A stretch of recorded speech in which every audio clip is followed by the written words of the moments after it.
Car depuis 50 ans, il tire fierté de labourer toujours plus profond, persuadé que cela améliore la fertilité. Chacun tire son sillon le plus droit possible, parfaitement horizontal, bordé de murailles bien verticales et d'une profondeur constante, et ne laisse ni d'un côté ni de l'autre traîner des herbes ou du chaume.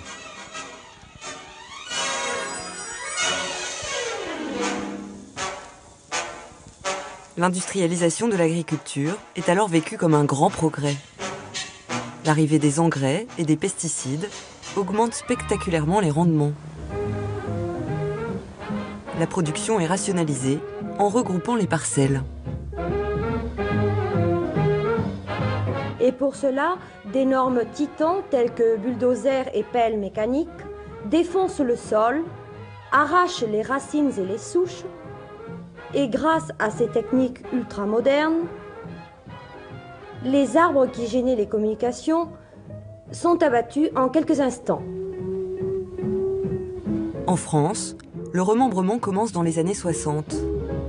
En 20 ans, 750 000 km de haies sont arrachés, 18 fois le tour de la Terre. À l'époque, seuls quelques écologistes tirent la sonnette d'alarme.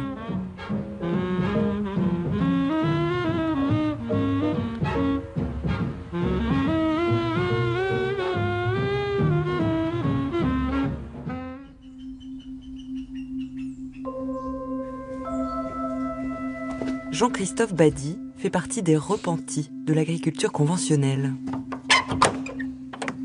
Cet agriculteur du Gers a cessé d'utiliser les engrais et les pesticides il y a 8 ans pour des raisons de santé. Le poison. Chaque fois que je l'employais, même avec le masque, je saignais du nez. Et là, ça c'est les vestiges de l'agriculture conventionnelle. Ça c'est vieux ça. Les bidons en alu comme ça, c'est les années 80 ça. On était fous, oui. Et encore, nous on a eu une certaine mise en garde par rapport à ces produits quand on est allé à l'école, quoi. On nous a appris les molécules, tout ça, on nous a dit que c'était dangereux, mais il fallait faire attention. La génération d'avant qui n'a pas été à l'école, on leur disait rien, ils touchaient les produits avec les mains, sans masque, sans rien. C'est un empoisonnement terrible, quoi. On a peut-être sacrifié 2 générations, quoi, à vouloir appliquer une agriculture comme ça.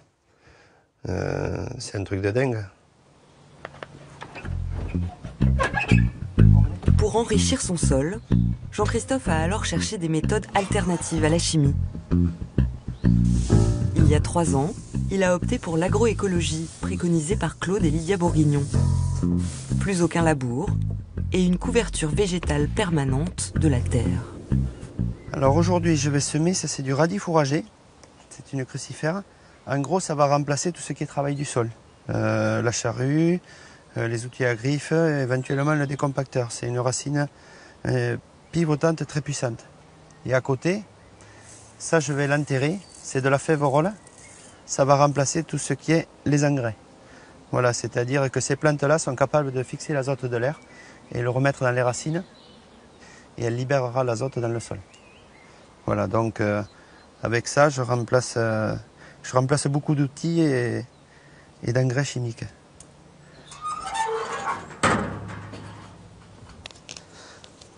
Ça fait un gros pivot qui va venir décompacter le sol. Donc autant dire que ça fait, on va dire, le boulot d'un bon cultivateur ou d'une bonne charrue. C'est ce qu'on appelle les mauvaises herbes d'habitude ? Voilà, ça c'est ce qu'on nous a appris, les mauvaises herbes. Mais il n'y a pas de mauvaises herbes, puisqu'elles ont chacune un rôle. Là, je redeviens paysan, donc c'est quand même intéressant, quoi.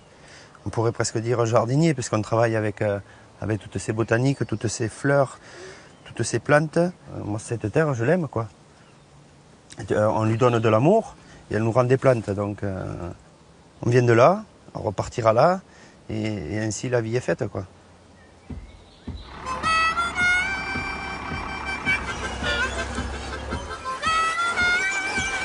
Depuis qu'il a arrêté le labour et les engrais, Jean-Christophe passe 5 fois moins de temps qu'avant dans son tracteur.